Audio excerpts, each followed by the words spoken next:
A very good morning to all of you. Welcome to online classes. I am Jaya Verma, and today we will start a new topic, that is urbanization and industrialization. In the previous video we have discussed about understanding colonialism. What is colonialism? And uh, in this, urbanization and industrialization. What is urbanization? Urbanization means people shifting from rural areas to urban cities, that is known as urbanization. And industrialization means setting up of new factories, industries, that is known as industrial. New industries were set up, that is known as industrialization. So let's start the topic, the colonial experience. What was the colonial experience?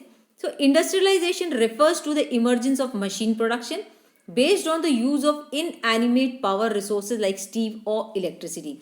Means industrialization means growing up of new machine production that was based on the powers of steam and electricity. So in most of the standard western textbook of sociology, we learn that in even the most advanced of traditional civilizations, most of the people were engaged in working on the land, means they were engaged in agricultural production. The relatively low level of technological development did not permit more than a small minority to be free from the chores of agricultural production. Means most of the people were engaged in agricultural production, and only a small portion of the people were free from this agricultural production. By contrast, a prime feature of industrial societies today is that a large majority of the employed population work in factories, offices, or shops rather than in agriculture. So, over 90% of the people in the West live in towns and cities, where most jobs are to be found and new job opportunities were created. So as these factories and industries, they came up, they grow up, they set up, so many of the people who were not engaged in agriculture, they started working in these factories. Means there was job opportunities for these people, and for these job opportunities people migrated from rural areas to the urban areas.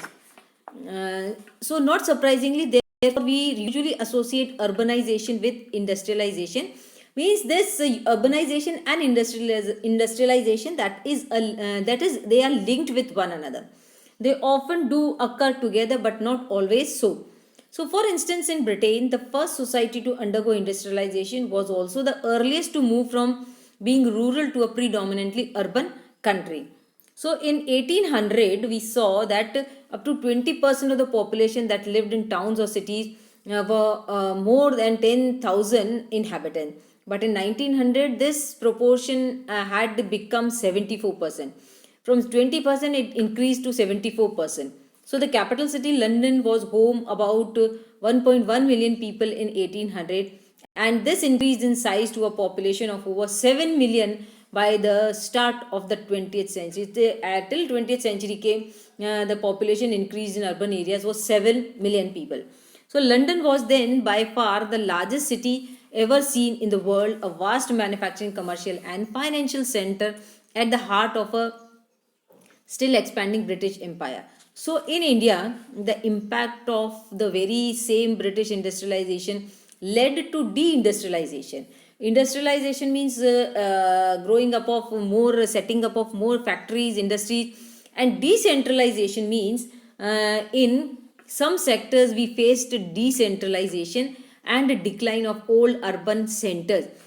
Deindustrialization means the work which was done by hand, means the industries which were going on, which were dependent on manual work, like a weavers and cotton and silk manufacturers in India, they declined, and they have to face the Manchester competition. What is Manchester competition? The Manchester competition is तो as the industries boomed in Britain, तो यहाँ पे हमारे क्या हुआ कि traditional exports of cotton and silk manufacture in India they decline, and because they have to face Manchester competition. In Manchester competition, what happened? कि the cheap cloths from London, it was imported over here, and people, as they were doing, they were making this cloth by hand that was expensive in India, and the cloth which was coming from outside, which was from Britain, and that was very cheap. Cheap means that was less expensive, and so people were using paper. People were taking that cloth in the use. They were purchasing that cloth. So because of this, कि यहाँ Britain की जो Britain से जो cloth आ रहा था, कि जब थोड़े से पैसों में 3-4 क्लॉथ्स मिल रहे हैं, तो हवाई people will by that expensive cloth which was made in India. So in this way, the cloth industry declined in India, and these places. So this period also saw the further decline of cities such Surat and Patnam. They saw the decline, and while Bombay and Surat and Bombay and Madras, they grew. And when the British took over Indian states, towns like Tanjore, Dhaka, and Murshidabad, they lost their courts, and therefore some of the artisans and court gentry. So what happened? These Surat and Masulipatam, these cities declined, and Bombay and Madras grew. The reason for Bombay and Madras, they grew because they were on the coasts. These were the coasts, and from here, these people, these Britishers, they can easily export their cloth, any other commodities from here to other places, and they can import their cloth from Britain over here. So from the end of the 19th century, with the installation of mechanized factory industries, some towns became much more heavily populated, and so people they migrated from rural areas to urban areas. So the where the places these factories were set up, the around these factories, all these workers, they settled down, so these areas became heavily populated. So unlike urban luxury manufacturers, like the high quality silk and cottons of Dhaka or Murshidabad, must have been hit first by the almost simultaneous collapse of indigenous coat demand and the external market on which less had largely depended. So village crafts in the interior, and particularly in regions other than eastern India, where British penetrated, was earliest and deepest, probably survived much longer, coming to be seriously affected only with the spread of railways. And as this railways spread, these Britishers, they cleared many forests, and they started doing tea plantation over there. And why tea plantation? And as they clear the forest, this wood was used in making the railway coaches, and they want to set up railway lines over here. That's why they were clearing the forest. So unlike Britain, where the impact of industrialization led to more people moving into urban areas, in India, initial impact of the same British industrialization led to more people moving into agriculture. But in India, the situation was different. Here, people they started moving into agriculture,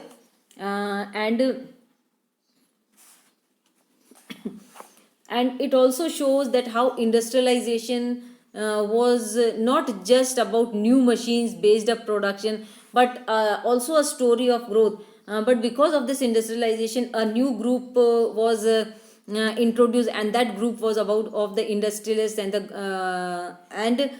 industrialists, doctors, businessmen, and they had some social relations. They had different social relationships. So in other words, it also has changed the social structure. So cities had a key role in the economic system of empires. Coastal cities like Mumbai, Kolkata, and Chennai were favored. From here, primary commodities could be easily exported, and manufactured could be cheaply imported. I mean, cheap goods they were imported over here.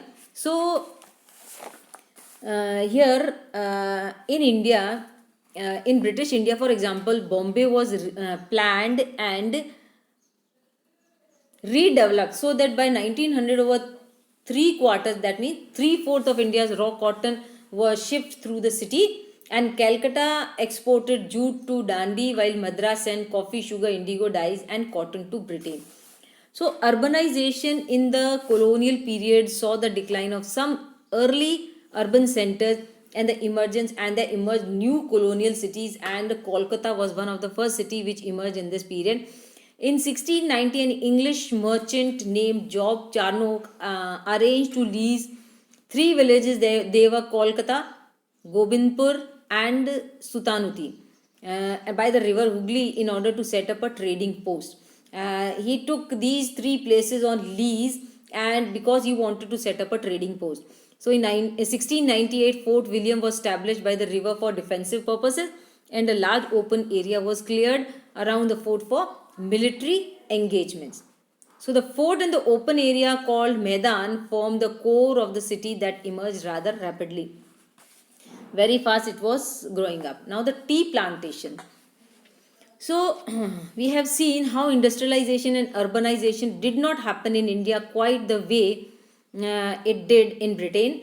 And these people from here they were taken to other places where tea plantation was done, and the condition of these workers was very bad in these areas. We cannot go these details about different industries here. We simply take the case of the tea industry in India as an example. So official reports say that colonial government often use unfair means to hire and forcibly keep laborers, and they just only want that the planters should be should have profit because of these laborers. So this is the summary of this. So here, significantly, the colonial administrators were clear that harsh measurements were taken against the laborers to make sure they benefited the planters. Means they were not treated properly in this work, and the main aim to to make profit from these laborers. So they were also fully aware that the laws considered country did not have to stick to the democratic norms that the British back home had to follow in Britain. So students, this is the topic. I hope you must have understood it. Rest of the chapter we will continue in the next video. Thank you and have a nice day. Stay home, stay safe.